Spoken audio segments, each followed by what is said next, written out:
on Middle Eastern culture. On the Bill O'Reilly show, Trump was on there, and he made a point to say that, unfortunately, at this time, there is a Muslim problem in the world.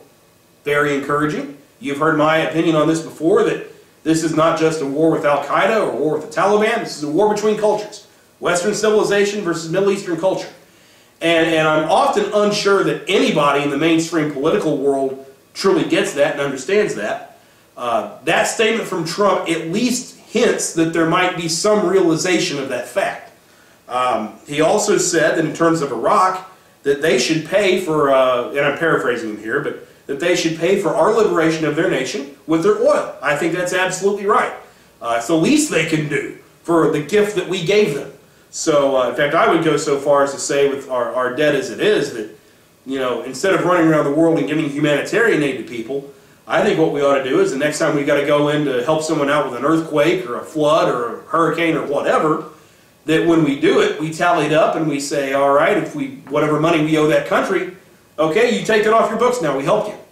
And if they refuse to do it, we refuse them humanitarian aid ever again. Now, that's my opinion, but I certainly am not saying Donald Trump has gone that far. But in terms of Iraq, he does think they should pay for the gift that we gave them in terms of their oil. I think he's absolutely right. However, I'm still not sure, and this is something I can say about most candidates, I'm still not sure that he truly recognizes the lifelong commitment to eliminate Middle Eastern culture. I don't know that he's quite to that level yet, and in fairness, I don't know that any candidate is really to that point yet. I'm hoping we can get there, but I want someone who's as close to that viewpoint as we can get. He hasn't gone quite that far. In fact, he did criticize Obama's actions in Libya, and if you'll recall, as much as I hate Obama, I didn't criticize him for that. I criticized him for kind of how he got there, but as far as military action in and of itself, I was totally good with that. Trump has not echoed that sentiment. So, some encouraging things there. I don't know that he truly gets it. I don't know that anybody truly gets it now, except for a few of us. But in terms of the grade we'll give him for the war in Middle Eastern culture, we'll give Trump a B. Issue number 4, free market economics. For my money, this is the issue where Trump shines. Every time you see Trump on an interview show, if it's Greta Van Susteren, Rush Limbaugh, wherever he shows up at on Fox in the Morning or wherever that show is, whenever he makes his rounds, Today's Show, wherever, he talks an excellent game about how to deal with the Chinese. And he talks about how to take them down or at least compete with them in a better situation in terms of business and trade. And I think that's very encouraging. At this point, he's really the only candidate who's giving answers on those questions that really make some sense. And in terms of all the candidates that are currently out there, really the only person who has enough of a background that he could compete on Trump's level in that regard would be a Herman Cain. Everybody else really doesn't seem to have the background or the knowledge or the experience to deal with this type of issue the way Trump can. So this is really, really his strong suit. Nobody, with the possible exception of Herman Cain, can compete with Trump on this area. He's been successful in business, something that very few of the other candidates have been. And yes, he's been kicked in the teeth a couple times. He's filed bankruptcy, he's done those things, but he's fought back from it. He's built the business back from it. He's taken a business or he's been in a situation where his business has been in not the best shape and came back. So, you know, that's a pretty telling thing. I think that's a very positive thing. So he seems to be the best possibility of creating what I call an advantageous trade environment for the United States. If you recall, I once said that I'm not interested in free trade or fair trade, I'm interested in advantageous trade. And right now, at this moment, Donald Trump seems like the guy who is best suited to pull that off. So in terms of free market economics right now, I will give Trump a grade of an A. I will give him an A on free market economics. I would be interested to see some other people try to challenge him there and really get a good discussion going all over the place on that topic. The final topic, a dedication and a promotion to American culture and American exceptionalism. Now, in all of Trump's interviews that you've seen, again, on Greta Van Susteren and Rush Limbaugh and Today and everywhere he's been, almost every one of those interviews, he accurately points out that the world effectively sees the United States as a joke under Barack Obama. And he's absolutely right. They see us as a soft touch, a joke, a country that can now be manipulated where we couldn't be manipulated in the past. And Obama has done a large amount of damage to us in that way. We might be more well-liked than the rest of the world, but we're also being taken more advantage of. I've always thought it's much better to be feared than liked, and Obama doesn't see that. So Trump has pointed that out time and again, and he's right. However, it seems like every time he points that out, if you read further into it, if you listen closely to him, he seems to talk about that strictly in terms of business. Well, I guess that makes sense. That's his strong suit. That's what Trump knows. But he doesn't really talk about it much in terms of militarily or in terms of our cultural influence in the world. And so I find that a little bit lacking. I have no doubt that in terms of business, Barack Obama wants to once again make America a feared and respected power. And I agree with that mindset. But I would also like a candidate to be dedicated to making America a feared and respected power in other areas other than business, in the military, in our influence in the world. So I want to see a little bit more of that out of Donald Trump. There's also a couple of other issues when we talk about traditional American values. Lately, Trump has been saying some things that sound awfully good about being pro-life and against gay marriage, but if you look at his history, those viewpoints have seemed to be relatively new to Trump. These don't seem to be lifelong commitments for him. They seem to be rather recent. Now, don't get me wrong. I understand that we all evolve over time and our viewpoints change, and for a lot of people, maybe they go to a more conservative mindset over time as they get life experience and they deal with people and they're out in the real world. It only makes sense that conservative values start to make more sense to you. So, and traditional values start to make more sense to you. So, it's entirely possible that that's what has happened with Donald Trump. But as I said before, he's very media savvy. He knows how to put a message out there that people want to hear. So I at least have to take a grain of salt with it that perhaps that's what he's doing.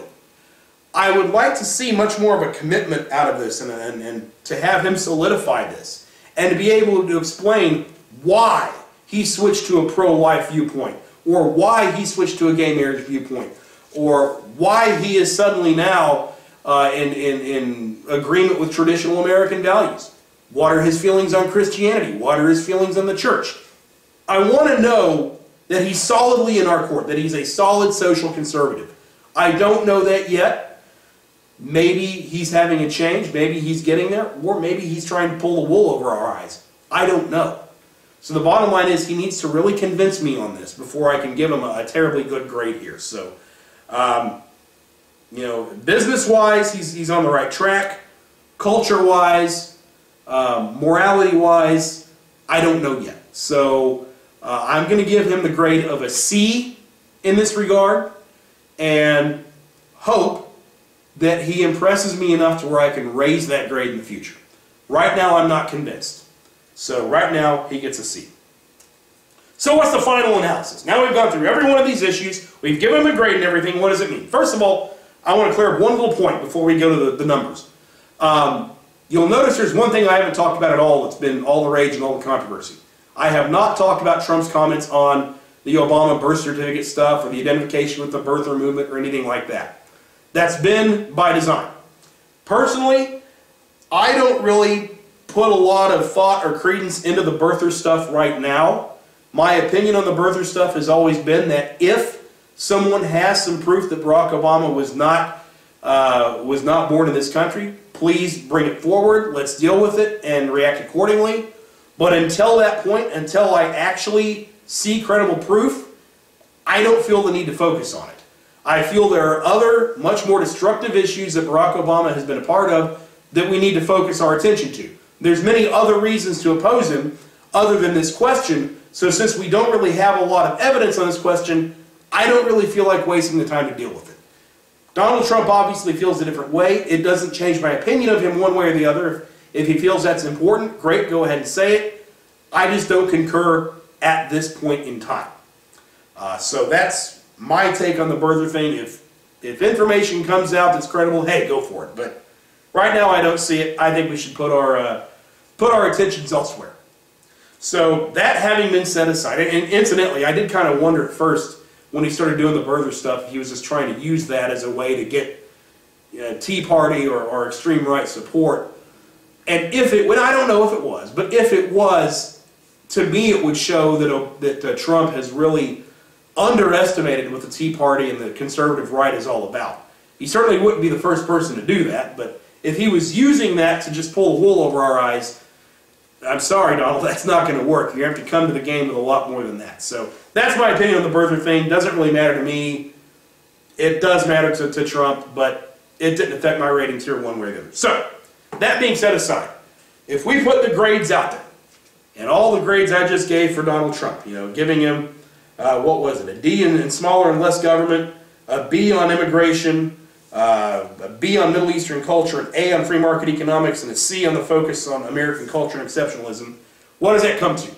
You average all that out, just like you did your GPA in school, you'll find that that comes to a presidential grade point average of 2.60. Not real encouraging, is it? 2.6, that's not real high. I mean, that's effectively a C. Maybe a C plus.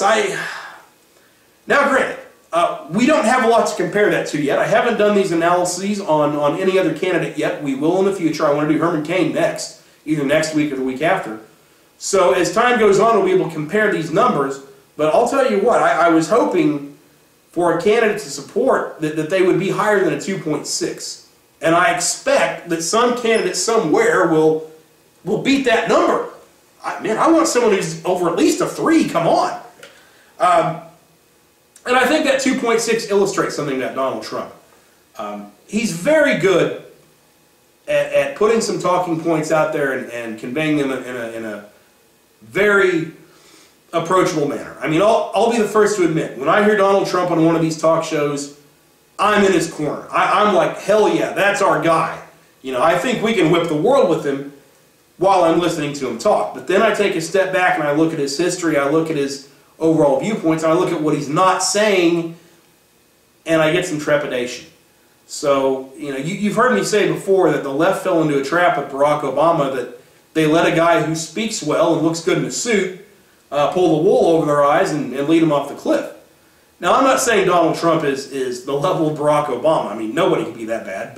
And don't get me wrong, I think Trump could be far and away a better president than Obama, but I want something more than that. I want a great president, not just someone better than Obama. I mean, hell, anybody could be better than Obama. I mean, you know, my pen could be better than Obama.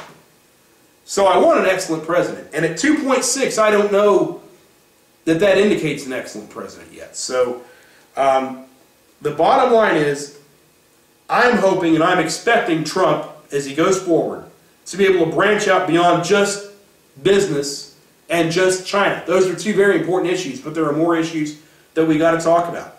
He must truly advocate less government, not just less spending, but less government. And he must get Reagan-esque on our culture.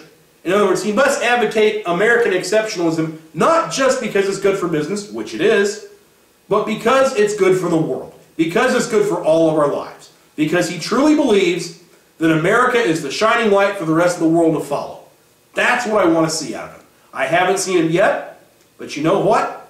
Ball's in your court, Donald. If you show a better grasp of those issues, your grade will go up, and I might just support you. So 2.6 is where he's at. I'll be anxious to see where the other candidates fall in comparison to him. All right, well, this is America's Evil Genius. We'll see you next week. Till then, Godspeed.